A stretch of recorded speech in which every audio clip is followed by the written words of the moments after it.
अब हम थोड़ा सा आगे बढ़ते हैं कि लाइट जो आ रही है उसके बारे में थोड़ा सा हम लोग डिटेल में देखते हैं कि सन से जो लाइट आ रही है, आखिर आप बार बार कह रहे हो कि इलेक्ट्रोमैग्नेटिक तो है, तो क्या सूरज की रोशनी दीवार को पार कर जाएगी? और अभी तो आप बोल रहे हो कि सूरज की रोशनी यानी कि इलेक्ट्रोमैग्नेटिक वेव दीवार को पार भी कर सकती हैं और नहीं भी पार कर सकती हैं। तो ये हो गई अर्थ आपकी। यहां पर हमने ये देख लिया कि सन से लाइट रे आई और इस तरीके से ये देख लिया आपने, इस फॉर्मेट पे आती है, वेव के फॉर्म में आई और इलेक्ट्रोमैग्नेटिक एंड ट्रांसवर्स ये वेव के फॉर्म में आई। हजारों किरणें आती हैं, उनमें से हमने क्या किया, एक किसी भी किरण को उठा लिया, यानी कि एक रे को हमने उठा लिया। ये इलेक्ट्रोमैग्नेटिक है, इनमें से किसी को हमने उठाया और देखते हैं कि आखिर इसमें कलर्ड ये जो रंग बिरंगा हमें जो दिखाई देता है वो कैसे होता है। क्या मोबाइल की रेज होती हैं, क्या टीवी में यूज किया जाता है, ये आखिर है क्या, ये चीज़ हमें समझ में नहीं आ रही, आप ऐसा सोच रहे हो।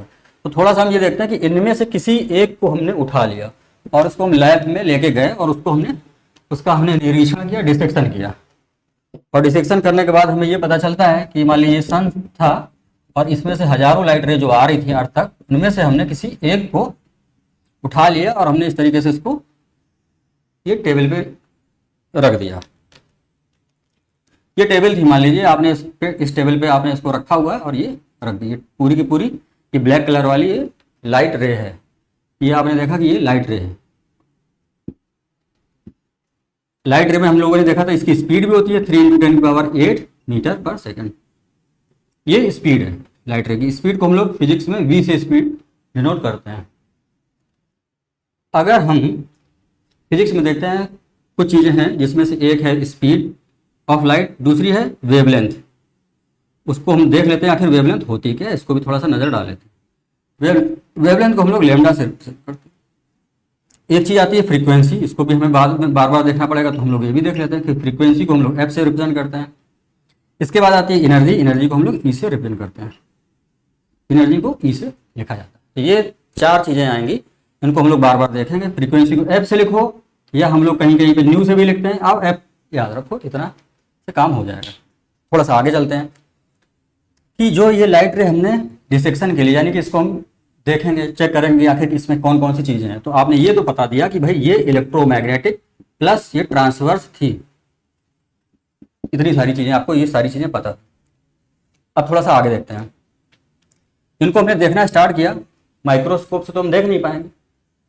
डिफरेंट इंस्ट्रूमेंट से जब हमने देखा तो इसको हमने देखा कि अच्छा ये जो है इलेक्ट्रोमैग्नेटिक लाइट कई सारी लाइटों का, कई सारे लाइट यानी कई सारी वेव्स का कॉम्बिनेशन है। इनमें से थोड़ा सा अगर हम लोग बात करें तो थोड़ा सा देखते हैं। पहले आते हैं हम लोग,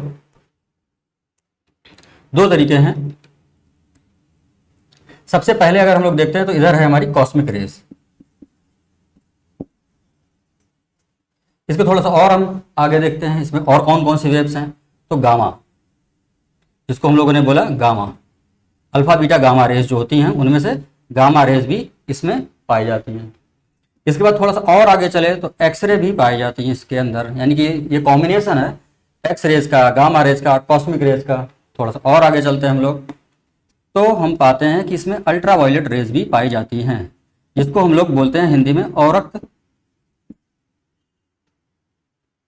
नहीं, पराबैंगनी किरणें बोली जाती है इसको हम लोग हिंदी में, इसको हम लोग पराबैंगनी किरणें बोलते हैं। इसके बाद जो आता है वो आता है विजिबल रेंज। विजिबल रेंज का मतलब होता है जो दिखाई देती है, इनका कौन सा पार्ट हमें दिखाई देता है, यानी कि ये होती हैं हमारी दृश्य तरंगें। ये वाला पार्ट हमें दिखाई देता है, दृश्य तरंगों वाला पार्ट दिखाई देता है। आप ये कह सकते हैं कि कुछ पार्ट ऐसा है इस लाइट रे का कि जिसको हम देख सकते हैं, बाकी अल्ट्रावायलेट वाला सेक्शन, एक्सरे का, गामा का, कॉस्मिक रेज का सेक्शन हम नहीं देख सकते हैं। थोड़ा सा और आगे चलते हैं हम लोगों को, इसके थोड़ा सा और आगे चलते हैं तो हमें मिलती है इंफ्रारेड, IR, इसको हम लोग बोलते हैं इंफ्रारेड। इंफ्रारेड रेज है बेसिकली ये, तो इंफ्रारेड रेज मिलती है हमें, इसी को हम लोग बोलते हैं औरक्त किरणें या औरक्त तरंगें। थोड़ा सा और आगे चलते हैं हम लोग तो हमें मिलती हैं माइक्रोवेव्स। तो हम यहाँ पर लिखे दे रहे हैं जो कि माइक्रोवेव्स, ये हम हटाते हैं, वेलोसिटी ऑफ लाइट आपको पता है। माइक्रोवेव्स को थोड़ा सा और आगे चलते हैं तो हमें मिलती है रेडियो वेव्स। और रेडियो वेव्स को अगर हम दो पार्ट में बांटते हैं तो रेडियो वेव्स को दो पार्ट में बांट करके हम कहते हैं कि एक सेक्शन जो है वो है शॉर्ट वेव का, ये है शॉर्ट रेडियो वेव्स का, और दूसरा है लॉन्ग का, लॉन्ग रेडियो वेव्स का।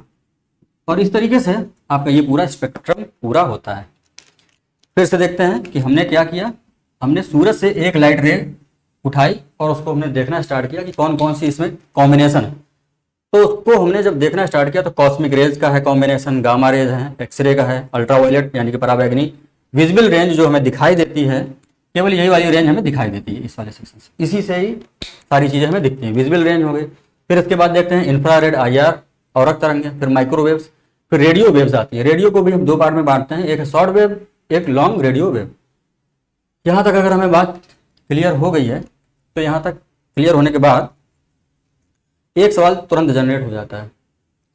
सवाल हम बाद में पूछते हैं, लेकिन थोड़ी थोड़ी इनकी प्रॉपर्टीज के बारे में देख लेते हैं। पहले तो हम देखते हैं कि आखिर इनकी वेवलेंथ क्या है। हमने तो लिख तो दिया, सवाल ये पूछा जाता है कि आखिर वेवलेंथ बढ़ते हुए क्रम में या घटते हुए क्रम में लिखना है। तो सीधी सी बात एक ये है, बिना किसी डेटा के हम ये कह सकते हैं कि जब हम कॉस्मिक रेज से रेडियो वेव्स की तरफ चलते हैं, अच्छा हम देख किसको पाएंगे? जो बड़ा होगा। बड़ा कौन है? रेडियो सुन पाते हैं, कॉस्मिक रेज को तो नाम ही बहुत कम सुनते हैं हम लोग। तो रेडियो वेव्स के नाम हम सुनते हैं, तो याद रखने के लिए आप सुन लो कि इसकी वेवलेंथ यानी कि तरंग दैर्ध्य, हिंदी में हम लोग बोलते हैं तरंग दैर्ध्य, तरंग दैर्ध्य इसकी बड़ी होती है। किसकी बड़ी होती है? ये रेडियो वेव्स की सबसे बड़ी होती है, और रेडियो वेव में भी लॉन्ग रेडियो भी। तो आप इसको ये कह सकते हैं कि जब हम इस साइड से इधर की तरफ जाते हैं तो वेवलेंथ क्या होती है? ये वेवलेंथ बढ़ती जाती है, यानी कि लेमडा ये बढ़ता जाता है, वेवलेंथ बढ़ती जाती है। एक चीज तो ये याद रखनी है, क्या होता है लेमडा, इसको हम लोग थोड़ा सा देख लेते हैं। लेमडा यानी कि वेवलेंथ, इसकी अगर हम लोग डेफिनेशन लिखें तो ये होता है, कोई भी वेव जब चलती है तो इस तरीके से चलती है।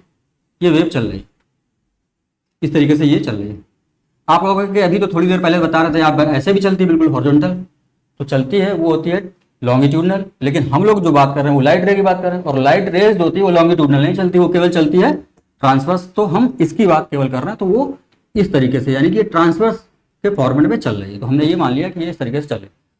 तो ये हो गया कोई वेव का चलने का तरीका।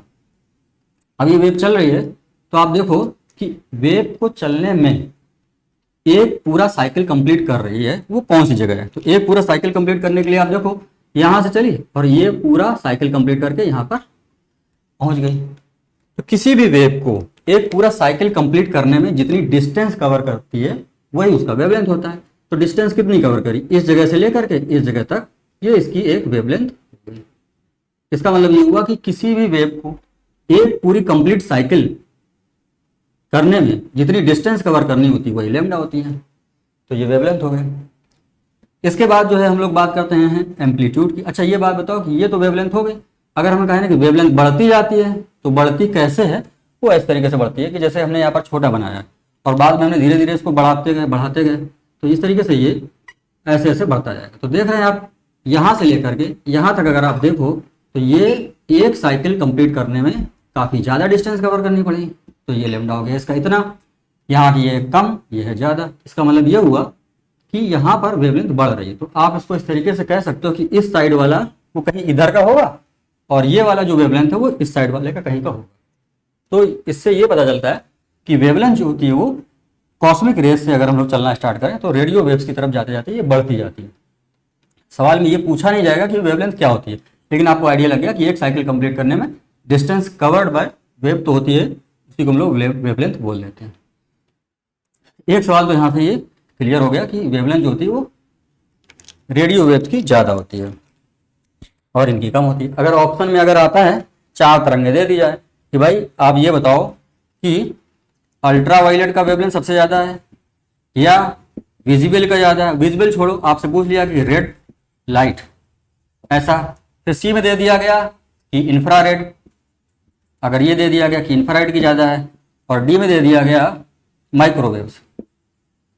तो आप अगर इस सवाल को हल करें कि इन चारों में से कौन सा ऐसा ऑप्शन है, और सवाल ये पूछा गया है कि मैक्सिमम वेवलेंथ वाला ऑप्शन बताओ, तो आप इसमें से ये देख करके बताएंगे कि मैक्सिमम वेवलेंथ, इसको आपको याद करना ही पड़ेगा। याद कर लोगे तो सारे सवाल इससे हो जाएंगे, मतलब 100% सवाल इससे हो जाएंगे, आप इसको याद कर लेंगे।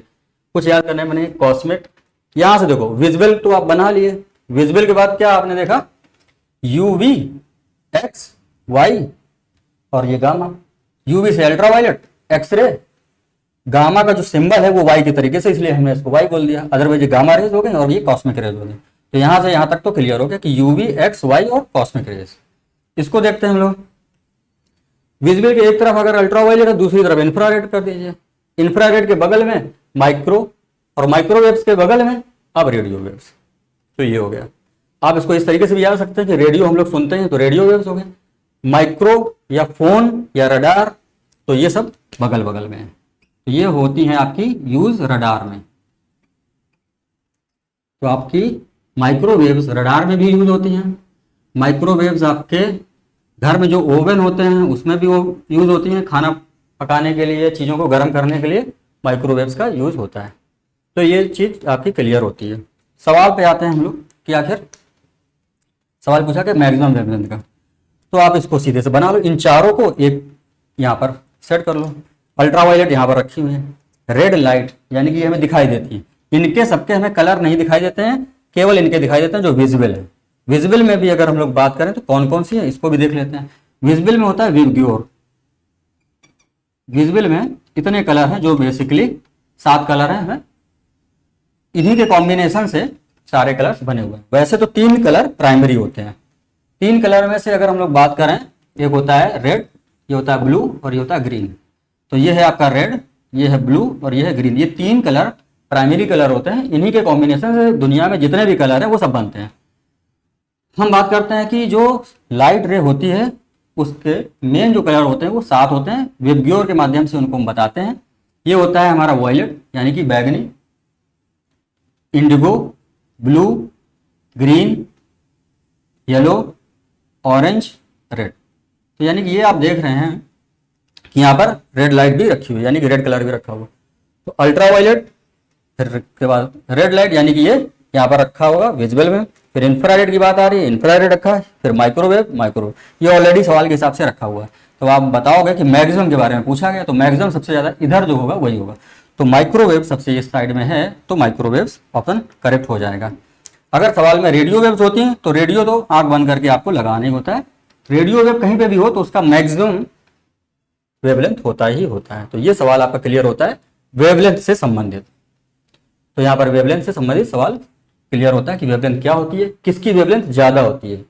एक सवाल और यहाँ पर बनता है, उसके बारे में भी हम लोग थोड़ा सा देख लेते हैं। अभी तो हमने ये देखा कि हमने यहाँ पर ये देखा कि वेवलेंथ हमने इनकी सबकी देख ली है, इनकी भी थोड़ा देख लेते हैं कि विबग्योर में वेवलेंथ किसकी ज्यादा होती है। तो ऑब्वियस सी बात है कि जैसा लिखा हुआ है कि VIBGYOR, violet, indigo, blue, green, yellow, orange और रेड, इस साइड जब हम लोग चलेंगे तो सबसे लास्ट में रेड आता है, यानी कि इस वाली लिस्ट में रेड कलर का वेवलेंथ मैक्सिमम होगा इन सभी कलर्स में। हम केवल इन 7 कलर्स में हम लोग बात कर रहे हैं कि सबका वेवलेंथ सबसे ज्यादा किसका होगा, मैक्सिमम होगा, वो रेड का होगा। सबसे कम किसका होगा, वॉयलेट का होगा। इसी तरीके से इनमें से बीच से किसी क्वेश्चन को पूछा जाए कि मान लीजिए कि रेड कलर दे दिया गया, वॉयलेट दे दिया गया, इंडिगो दे दिया गया, इसके बाद आपको ब्लू दे दिया गया और ऑरेंज दे दिया गया। अब आपको बताना है ABCD में कि कौन सा कलर का मैक्सिमम वेवलेंथ होगा। तो मैक्सिमम वेवलेंथ के लिए आपने ये देखा कि भाई इस विबग्योर को रख लिया। विबग्योर में सबसे लास्ट में जो होता है वो कौन सा है, वो है रेड। तो रेड आपने यहाँ पर टिक कर दिया, यानी कि रेड का मैक्सिमम होगा। एक सवाल और पूछा जा सकता है कि ये बताओ कि मिनिमम वेवलेंथ जो होती है वो कौन सी होती है। तो मिनिमम वेवलेंथ के लिए आपने सवाल अगर पूछा जाता है तो मिनिमम इनमें से अगर पूछा जाए तो जो सबसे लेफ्ट में होगा उसकी मिनिमम होगी। तो यहाँ पर जो है वो मिनिमम किसका हो जाएगा, वॉयलेट का। वॉयलेट ऑप्शन दे नहीं रखा है, फिर क्या ऑप्शन बचता है, इंडिगो बचता है। तो इंडिगो सेकंड नंबर पर आता है, यानी कि इंडिगो फिर हो जाएगा कम से कम के लिए इंडिगो और मैक्सिमम के लिए रेड।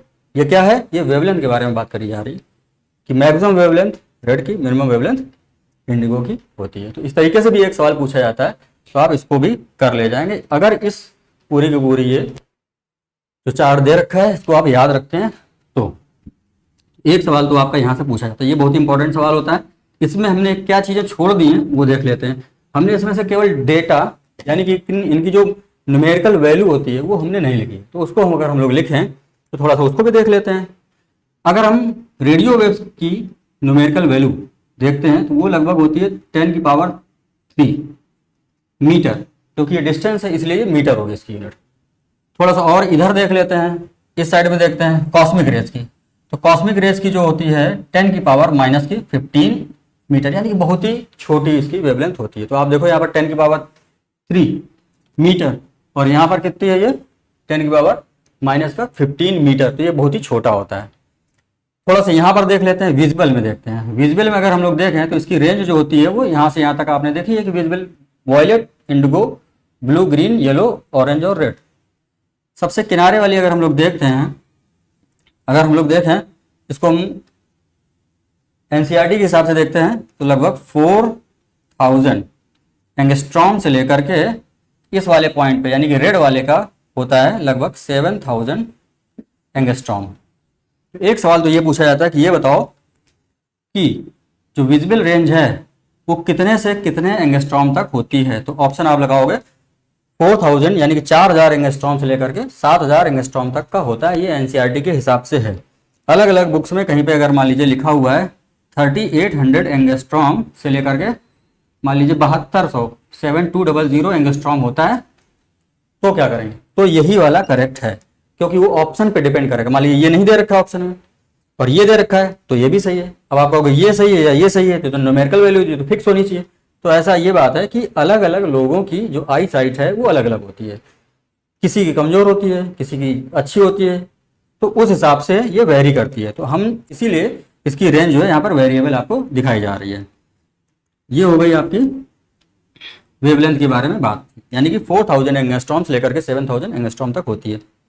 कभी कभी इसको हम लोग नैनोमीटर में भी पूछ लेते हैं। एग्जाम में नैनोमीटर में पूछेगा तो कैसे करते हैं, तो नैनोमीटर में क्या होता है कि इसमें एक जीरो कम हो जाता है, यानी कि 400 नैनोमीटर से लेकर के 700 नैनोमीटर तक इसकी वेवलेंथ होती है, किसकी, विजिबल रेंज की। तो आप देख रहे हो कि ये वाला रेड की तरफ है, तो ये रेड वाला होगा तो यानी कि ये मैक्सिमम होगा। मैक्सिमम इसमें केवल मैक्सिमम होगा, पूरे में मैक्सिमम तो रेडियो वेव का था। इसके बाद अगर हम लोग बात करते हैं मिनिमम किस में होगा, तो मिनिमम है आपका वॉयलेट का। तो इस तरीके से आपने इसके वेवलेंथ के बारे में भी देख लिया। थोड़ा सा आगे बढ़ते हैं, वेवलेंथ का कहानी क्लियर होती है।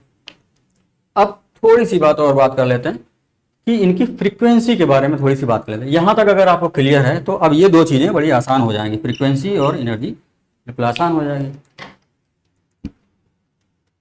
ये इंपॉर्टेंट पॉइंट है, ये एग्जाम में कई बार पूछा गया है, ये चीज़ें पूछी गई हैं, इनको याद रखिए। बाकी ये वाले डेटा आप चाहो तो ना याद रखो, लेकिन इसको याद रखना जरूरी है। फिर आगे हम लोग बढ़ते हैं कि आखिर फ्रीक्वेंसी और एनर्जी, इसके बारे में अगर हम लोग यहाँ पर देखें कि आप ये बात करें कि ये बताइए कि इधर से इधर चलने पर फ्रीक्वेंसी बढ़ेगी या घटेगी। पहले तो हम ये देखते हैं कि फ्रीक्वेंसी होती क्या है, फिर देखेंगे कि आखिर ये बढ़ेगी या घटेगी। तो फ्रीक्वेंसी क्या होती है ये देखने के लिए हम लोग चलते हैं, कोई वेव ले लेते हैं। क्योंकि हम लोग ट्रांसवर्स बात कर रहे हैं तो ट्रांसवर्स हमने ये उठा ली, ट्रांसवर्स वेव एक। हम ये देखते हैं कि ट्रांसवर्स वेव में एक पूरी कंप्लीट साइकिल चलने में जितना डिस्टेंस कवर करता है, यहाँ से लेकर के यहाँ तक जो चली थी वेव, इसको हम लोगों ने लैम्डा का नाम दिया था। और फ्रीक्वेंसी क्या होती है, number of cycles in 1 second, number of cycles यानी कि number of cycles upon in 1 second. आप इसको कह सकते हैं कि 1 सेकंड या second, number of cycles in second. तो ये होती है फ्रीक्वेंसी। आपने ये कहा कि मान लीजिए 2 सेकंड में या 1 सेकंड में यहां से यहां तक 1 सेकंड लगता है, 1 सेकंड यहां से यहां तक आने में लगता है। तो आप ये बताओ कि कितनी फ्रीक्वेंसी है। तो भाई देखो, यहां से यहां तक आने में 1 साइकिल और यहां से यहां तक आने में 2 साइकिल, यानी कि इसकी फ्रीक्वेंसी कितनी हो गई, 2। क्यों हो गई, 1 सेकंड में जितने साइकिल कंप्लीट करता है, number of cycles in 1 second, उसी को हम लोगों ने फ्रीक्वेंसी बोला था। तो ये हो गई हमारी फ्रीक्वेंसी इसकी 2। ये बात क्लियर हो गई। तो इसका मतलब ये हुआ कि 1 सेकंड में जितनी साइकिल्स कंप्लीट करता है उसी को हम लोग बोलते हैं फ्रीक्वेंसी। अब थोड़ा सा और सवाल देखते हैं। ये तो 1 सेकंड का काम था, यहां से यहां तक 1 सेकंड में आई थी। अगर हम लोग बात कर लेते हैं कि 1 सेकंड में कुछ ऐसे चलती, यहां तक आ जाती, लेकिन टाइम इसका 1 सेकंड ही लगता। तो आप देखो यहाँ पर कितनी हो जाती, एक पूरा साइकिल कंप्लीट कर लिया, दूसरा साइकिल कंप्लीट कर लिया, यहाँ से यहाँ तक तीसरा साइकिल कंप्लीट कर लिया, और इस जगह से लेकर के यहाँ तक पूरा चौथा साइकिल कंप्लीट कर लिया, और यहाँ से यहाँ तक आधा, और यानी कि 4.5 साइकिल्स इसमें कंप्लीट कर ली। अब आप देखो कि यहाँ पर कितनी थी, इसमें ये 2 फ्रीक्वेंसी थी, यहाँ पर कितनी होगी फ्रीक्वेंसी 4.5। तो फ्रीक्वेंसी का मतलब यहाँ से एक चीज और भी है कि फ्रीक्वेंसी का मतलब ये हुआ कि कोई भी वेव 1 सेकंड में कितनी रैपिडली ये मूवमेंट कर रही है या कितनी ऊपर नीचे जा रही है। आप इसको इस तरीके से भी देख सकते हो। यहाँ पर आपसे ये पता चल गया कि जितनी ज्यादा फ्रीक्वेंसी है, इसकी कम है, इसकी ज्यादा है, ये ज्यादा फ्रीक्वेंसी है तो ये जल्दी जल्दी जल्दी जल्दी मूव करेगी उतनी ही डिस्टेंस में। इसका मतलब ये होगा कि इसकी वेवलेंथ कैसी हो जाएगी, कम होती जाएगी। यहाँ पर देख रहे हैं इसकी वेवलेंथ ज्यादा है, इसकी वेवलेंथ कम है, जबकि 1 ही सेकंड में ये 2 चल रही थी, 2 साइकिल कंप्लीट कर रही थी, ये 1 सेकंड में 4.5। इसका मतलब यहाँ पर इसकी फ्रीक्वेंसी ज्यादा है तो वेवलेंथ कम हो जाएगी। इसका मतलब ये हुआ कि frequency inversely proportional to wavelength होता है। इस फार्मूले को आपने सीख लिया। फ्रीक्वेंसी इनवर्सली प्रोपोर्शनल होता है वेवलेंथ के, यानी कि अगर वेवलेंथ ज्यादा है तो फ्रीक्वेंसी कम, और अगर फ्रीक्वेंसी ज्यादा है तो वेवलेंथ कम। इन दोनों का इनवर्स रिलेशन है। अब हम इस चीज को देखते हैं कि इस पूरी की पूरी लाइट रे में जो हमने देखी थी उसके बारे में थोड़ा सा डिटेल में देख लेते हैं कि कॉस्मिक रेज की या अल्ट्रावायलेट की या विजिबल माइक्रोवेव्स और रेडियो वेव, इन सब में से किसकी फ्रीक्वेंसी सबसे ज्यादा होगी। अगर हमें यह पूछना हो तो सिंपल सी बात यह है कि आप देखो जिसकी लेमडा सबसे ज्यादा होगा उसकी फ्रीक्वेंसी सबसे कम होगी। तो लेमडा सबसे ज्यादा है रेडियो वेव का, इसका मतलब इसकी फ्रीक्वेंसी सबसे कम होगी। अगर इसकी फ्रीक्वेंसी सबसे कम होगी तो इधर की तरफ जब चलते जाओगे तो फ्रीक्वेंसी इसकी बढ़ती जाएगी। यहां से हम लोगों ने एक कंक्लूजन ये निकाला था कि वेवलेंथ अगर हम लेफ्ट से राइट की तरफ चलते हैं तो वेवलेंथ बढ़ता है, तो फ्रीक्वेंसी आप तुरंत बता दोगे कि फ्रीक्वेंसी उल्टा हो जाएगी, यानी कि फ्रीक्वेंसी जो होती है वो कैसी हो जाएगी, फ्रीक्वेंसी जो है इसकी उल्टा हो जाएगी, यानी कि फ्रीक्वेंसी इसकी डिक्रीज करेगी। कब, जब हम लेफ्ट से राइट की तरफ चल रहे हैं तब। अगर हम इधर से इधर की तरफ चलेंगे तो फ्रीक्वेंसी बढ़ती जाएगी, लेमडा कम होता जाएगा। इधर की इधर से चलते जाएंगे लेफ्ट से राइट की तरफ तो फ्रीक्वेंसी कैसी होती जाएगी, कम होती जाएगी, वेवलेंथ बढ़ता जाएगा। तो आपने फ्रीक्वेंसी वाला चैप्टर भी क्लोज कर लिया। थोड़ा सा आगे बढ़ते हैं हम लोग, एनर्जी के बारे में बची हुई चीजें हैं। अब यहाँ पर एनर्जी अगर हम लोग देखते हैं तो एनर्जी का और वेवलेंथ का सिंपल सा एक जनरल सा अगर हम लोग बात करें एनर्जी और वेवलेंथ का कैसा रिलेशन होता है इसको देख लेते हैं। वैसे तो एक डायरेक्ट फार्मूला होता है E इक्वल टू H यानी कांस्टेंट है, C कांस्टेंट है यानी कि लाइट की स्पीड, और अपॉन का लेमडा। ये सब चूंकि कांस्टेंट है तो हम इसको हटा करके सीधे सीधे एक फार्मूला लिख देते हैं कि E प्रोपोर्शनल टू 1/λ। इसका मतलब ये हुआ कि अगर एनर्जी ज्यादा है तो लेमडा यानी कि वेवलेंथ कम होगा, और वेवलेंथ अगर ज्यादा है तो एनर्जी कम होगी। वेवलेंथ ज्यादा है तो एनर्जी कम होगी। इसको हम इस तरीके से भी देख सकते हैं कि ये मान लीजिए आपने एक वेवलेंथ, ये वेव बना दी, और ये यहां पर इसकी वेवलेंथ कम है, यहां पर इसकी वेवलेंथ है ज्यादा। इसका लेमडा है कम और इसका लेमडा है यहां से यहां तक ज्यादा, यानी कि इसका वेवलेंथ जो है वो यहां से यहां तक है, यहां से यहां तक है। अब जो भारी है आप इसको इस तरीके से भी समझ सकते हैं, जो भारी है उसकी एनर्जी कम होगी, जो हल्का है यानी कि जिसकी वेवलेंथ कम है उसकी एनर्जी ज्यादा होगी। तो आप इसको इस तरीके से भी कह सकते हैं कि जिसकी वेवलेंथ कम होगी उसकी एनर्जी ज्यादा होगी। तो यहाँ पर इसकी एनर्जी कैसी होगी, ज्यादा होगी, और ये वाला जो जोन है यहाँ पर एनर्जी कम होगी। इसका मतलब लेमडा ज्यादा एनर्जी कम, और जिसकी एनर्जी कम होगी तो वो काफी आराम से चल पाएगा, या जहां पर देखो वो वहीं पर दिखाई दे सकता है, क्योंकि वो इधर उधर मूवमेंट नहीं कर पाएगा, वो भाग नहीं पाएगा। इसका मतलब ये हुआ कि इस पूरी की पूरी सीरीज में जो रेडियो वेव्स हैं उनकी वेवलेंथ ज्यादा होती है, वेवलेंथ ज्यादा होती है तो एनर्जी काफी कम होती है। अगर हम लोग बात करें इधर से इधर की तरफ तो एनर्जी बढ़ती चली जाती है, यानी कि सबसे ज्यादा जो एनर्जी होती है वो कॉस्मिक रेज की, फिर गामा रेज की थोड़ी सी कम हो जाती है, एक्सरे की और थोड़ी कम, अल्ट्रावायलेट की और कम, विजिबल रेंज की थोड़ी सी और कम, इंफ्रारेड की कम होते होते जो रेडियो वेव्स हैं यानी कि लॉन्ग रेडियो वेव्स उनकी एनर्जी काफी कम हो जाती है, लेकिन वेवलेंथ उनका सबसे ज्यादा होता है रेडियो वेव्स का। तो आपने ये भी देख लिया। तो सवाल अगर पूछे जाते हैं कि फ्रीक्वेंसी सबसे ज़्यादा कैसी होती है, किसकी होती है, तो इधर वाले की। फ्रीक्वेंसी सबसे कम किधर होती है, तो रेडियो वेव्स की। वेवलेंथ के अलावा फ्रीक्वेंसी और एनर्जी इनकी कम होती है। वेवलेंथ सबसे ज़्यादा, फ्रीक्वेंसी काफ़ी कम और एनर्जी भी काफ़ी कम होती है। तो आपने ये चीज़ देख ली। इस तरीके से हमने वेवलेंथ, फ्रीक्वेंसी और एनर्जी से संबंधित इसके जो सवाल होते हैं वो सारे कंप्लीट कर लिए हैं। अब आप एक सवाल बताएंगे, यहाँ तक इतनी सारी चीज़ें क्लियर हो गई हैं। तो इतनी सारी चीज़ें क्लियर होने के बाद यहाँ पर एक सवाल बताएं कि इतनी सारी वेव्स जो चल रही हैं, इनमें से एक क्वेश्चन अगर पूछा जाए कि वेलोसिटी ऑफ एक्सरेज और वेलोसिटी ऑफ रेडियो वेव्स, ये दो चीज़ें तुम्हें दे रखी हैं। अब आपसे पूछा जाए कि वेलोसिटी ऑफ एक्सरे और वेलोसिटी ऑफ रेडियो वेव्स का जो रेशियो आएगा वो कितना आएगा। सवाल अगर पूछा जाए कि इनका रेशियो कितना आएगा और ऑप्शन में तुम्हें दे रखा है ABCD करके, इसमें दे रखा है 0, एक ऑप्शन दे रखा है 1, एक दे रखा है ग्रेटर देन 1, एक दे रखा है लेस देन 1। यानी कि 0 भी हो सकती है, या 1 है, या 1 से ज़्यादा है, 1 से कम है। इनमें से क्या आंसर होगा। तो आप इसको लगाइए और फिर सोच करके बताइए कि इसका आंसर क्या होगा। इनमें से कोई ना कोई आंसर है, वो आपको बताना है। तो आप थोड़ा सा दिमाग लगाएंगे तो ये हो जाएगा, क्योंकि हम लोगों ने ये बात करी है कि ये सारी की सारी, ये हमने एक लाइट रे लिया और उस लाइट रे को हमने रखा, फिर उसके बाद हम उसको देख रहे हैं कि आखिर कहाँ पर कौन कौन सा कॉम्बिनेशन है इसका। लेकिन ये सारी की सारी, ये जो एक लाइट रे थी, एक लाइट रे को हमने कहाँ से लिया था, सूरज से लिया था। और सूरज की जो स्पीड होती है वो कितनी होती है तुम्हें पता है। सनलाइट की स्पीड जो होती है, सनलाइट की स्पीड होती है 3 × 10⁸ मीटर पर सेकेंड। सनलाइट की स्पीड इतनी होती है। सनलाइट की स्पीड होती है, उसी का पार्ट है आपका एक्सरे।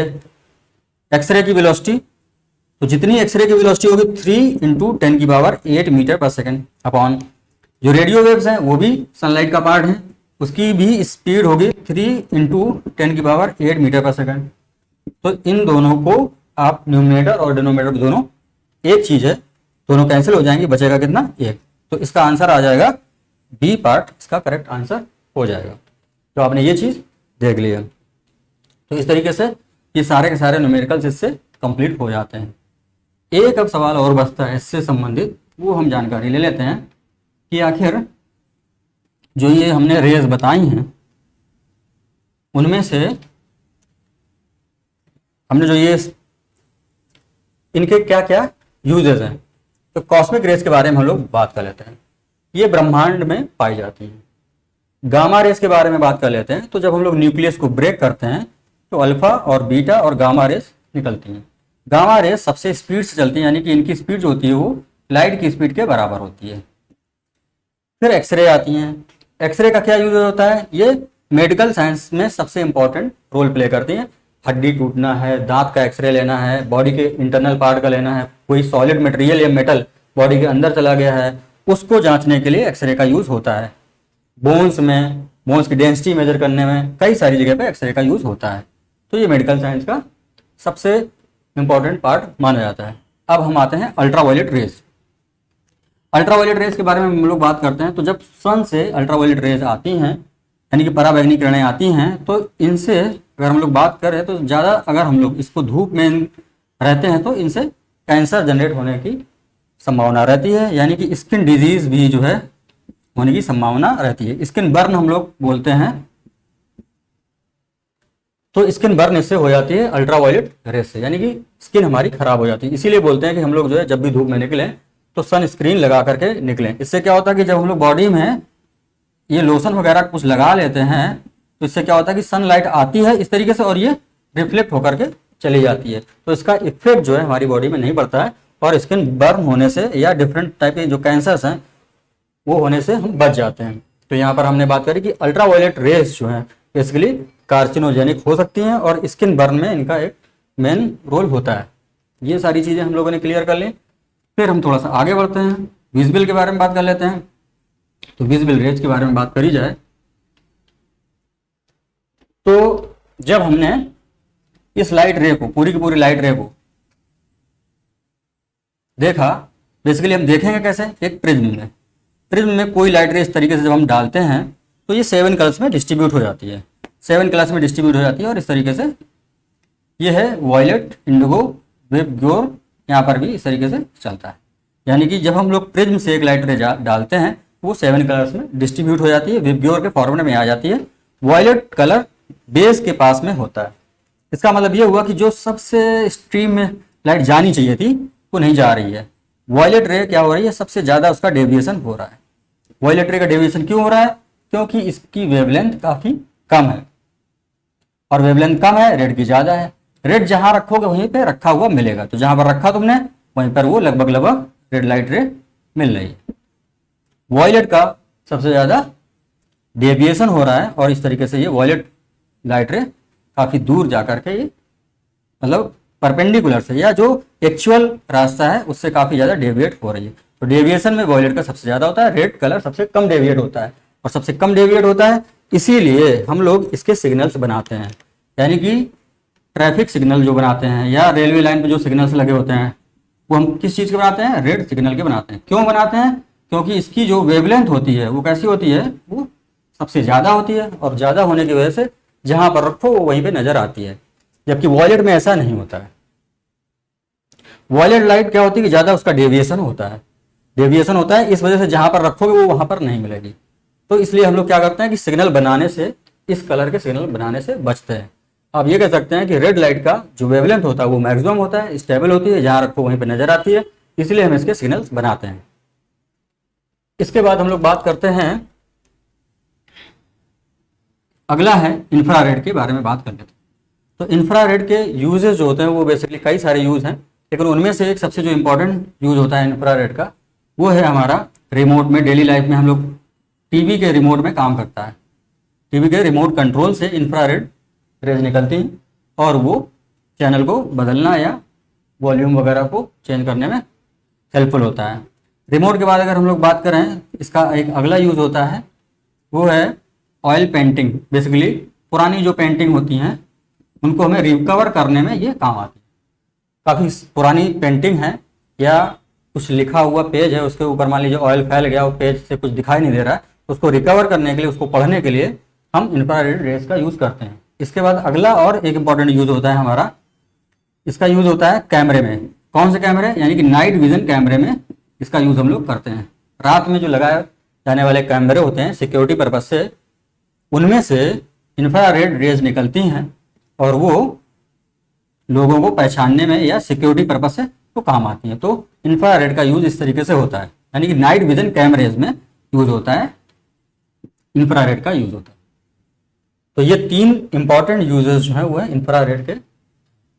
माइक्रोवेव के बारे में हम लोगों ने बात कर ली है। माइक्रोवेव 2 तरीके यूज में होता है। नंबर 1 माइक्रो ओवन में और रडार में इनका यूज किया जाता है। शॉर्ट और लॉन्ग रेडियो वेव के बारे में हम लोग बात कर लेते हैं। तो शॉर्ट और लॉन्ग रेडियो वेव में हम लोग थोड़ी सी अगर बात करें तो शॉर्ट में आता है FM यानी कि फ्रीक्वेंसी मॉड्यूलेशन, और AM होता है एम्पलीट्यूड मॉड्यूलेशन।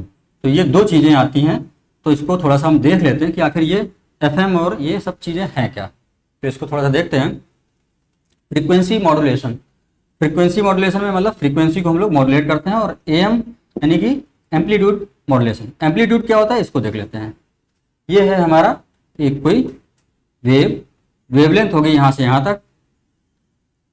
तो वेवलेंथ अगर एक पूरी साइकिल कंप्लीट करने में जितनी डिस्टेंस होती है उसको हम लोगों ने वेवलेंथ बोला, लेकिन ये परपेंडिकुलर डिस्टेंस जितनी कंप्लीट करती है उसको हम लोग बोलते हैं एम्पलीट्यूड। ये है आपका एम्पलीट्यूड। तो एम्पलीट्यूड यहाँ से यहाँ तक भी हुआ, और ये भी एम्पलीट्यूड है और ये भी एम्पलीट्यूड है। तो एम्पलीट्यूड मॉड्यूलेशन। तो आप देखो जरा, सिंपल से अगर हम लोग सवाल पूछें कि इन दोनों में से कौन सा ज़्यादा अच्छा है, FM या AM, तो यहाँ पर देखो, वैसे तो अगर देखा जाए कि अगर किसी भी चीज़ के लिए जिनकी स्पीड ज़्यादा है वो ज़्यादा, आप लोगों की स्पीड तो सबकी बराबर ही है क्योंकि लाइट की स्पीड से आ रहे हैं, तो बिल्कुल बात सही है। यानी कि जिनकी फ्रीक्वेंसी ज़्यादा है वो ज़्यादा अच्छे होते हैं।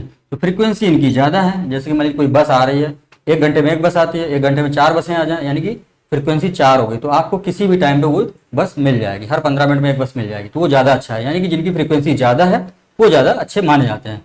और 1 घंटे में 1 ही बस आ रही है लेकिन काफ़ी लंबी है, काफ़ी बड़ी बस है, तो उसका कोई मतलब नहीं है।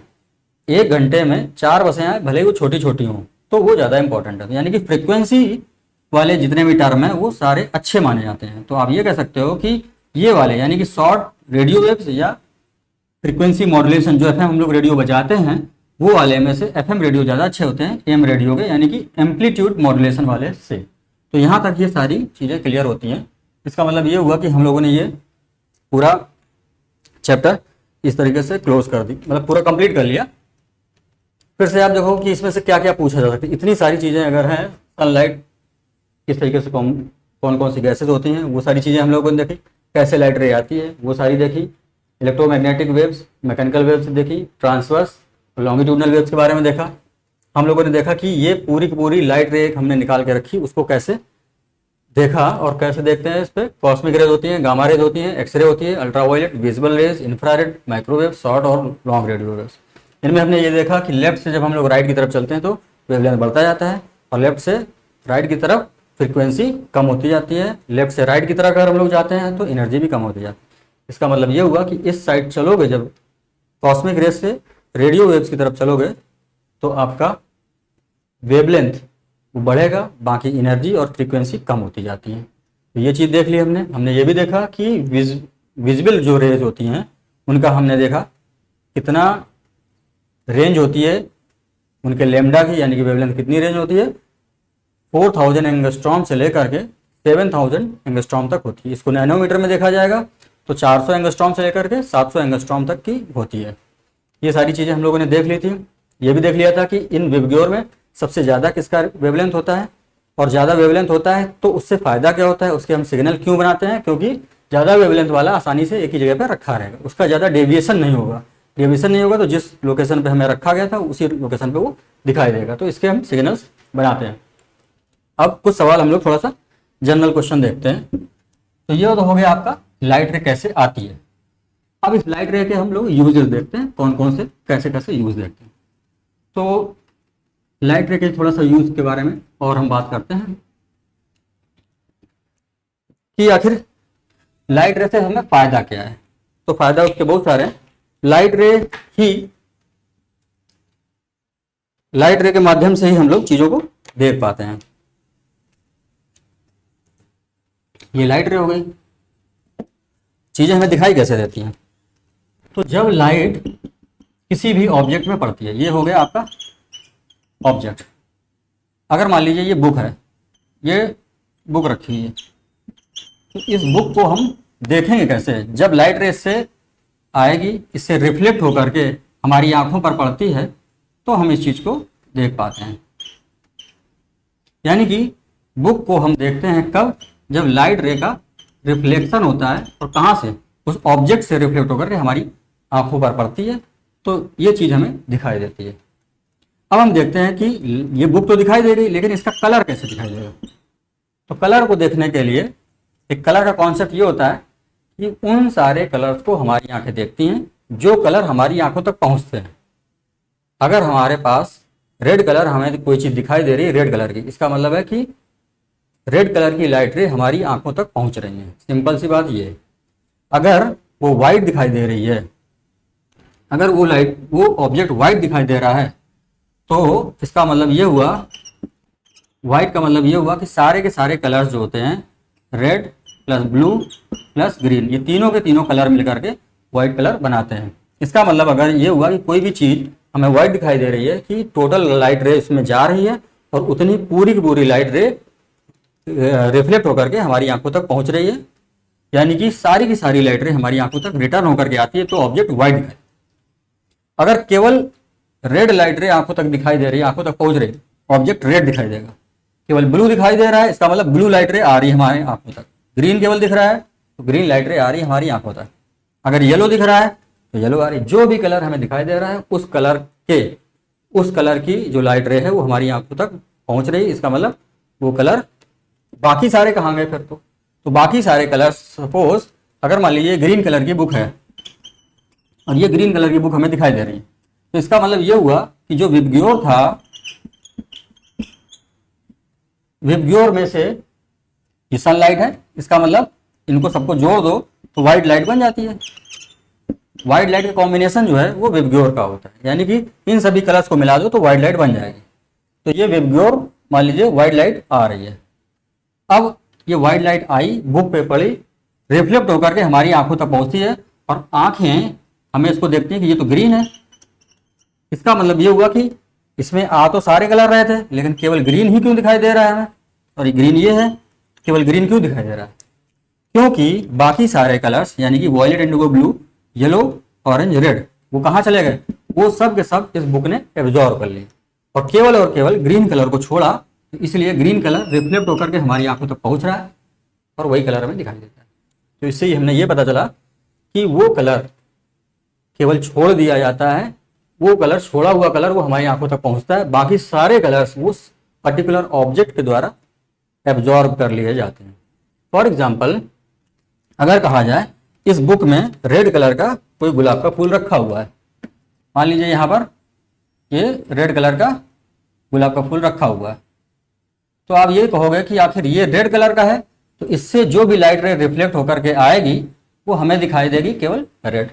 तो आप कहोगे अच्छा ये बताइए कि ये रेड कलर का दिखाई दे रहा है, इसका मतलब रेड कलर केवल रिफ्लेक्ट होकर के आंखों तक पहुंच रहा है, तो बाकी सारे कलर कहाँ गए?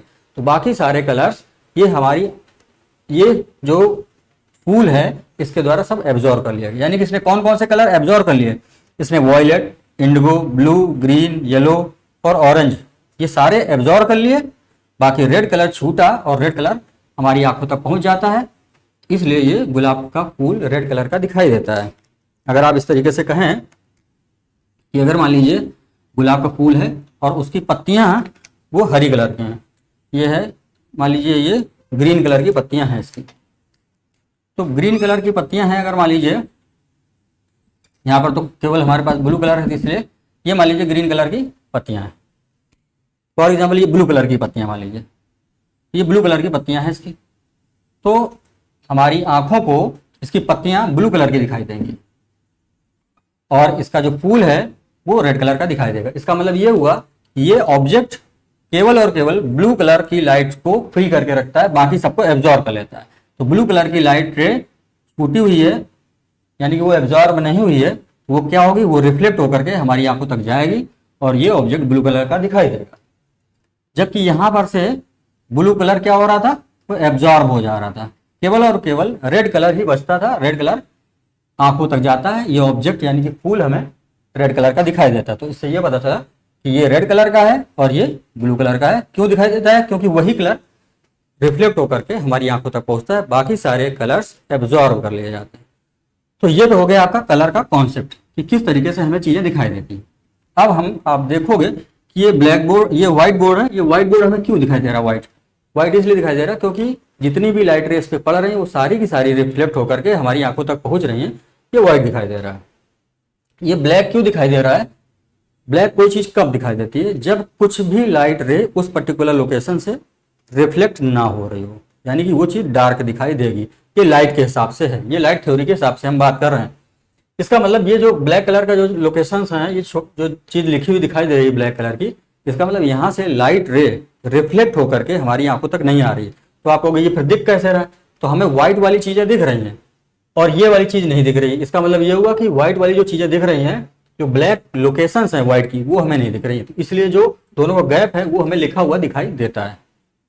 अंधेरे में, अंधेरे कमरे में, यानी कि सूरज जब डूब जाता है, रात हो जाती है, लाइट किसी कमरे में नहीं चल रही है, तो आप देखोगे वहां पर पूरा तरीके से अंधेरा है। इसका मतलब कोई भी लाइट रे रिफ्लेक्ट होकर के हमारी आंखों तक नहीं पहुंच रही, इसलिए हमें कोई भी चीज, कोई भी ऑब्जेक्ट दिखाई नहीं देता है। थोड़ी सी लाइट अगर मान लीजिए किसी दूसरे रूम से थोड़ी सी भी दिखाई दे रही है, आ रही है, तो उसकी वजह से रिफ्लेक्शन होगा और वो रिफ्लेक्शन होने की वजह से हमारी आंखों तक लाइट पहुंचेगी और उस कमरे में भी हल्का हल्का दिखाई देगा। तो इस तरीके से ये लाइट थ्योरी के हिसाब से चीजें कब दिखती हैं और किस कलर की दिखती हैं, ये एब्जॉर्प्शन थ्योरी होती है लाइट की। तो उसके माध्यम से हम लोगों ने ये सीखा कि कोई भी कलर क्यों दिखाई देता है? क्योंकि वो कलर हमारी आंखों तक पहुंचता है, बाकी कलर एब्जॉर्ब कर लिए जाते हैं। ये तो हो गई भाई बात आपकी लाइट थ्योरी की। इसी में अगर हम लोग बात करें, एक होता है फिल्टर।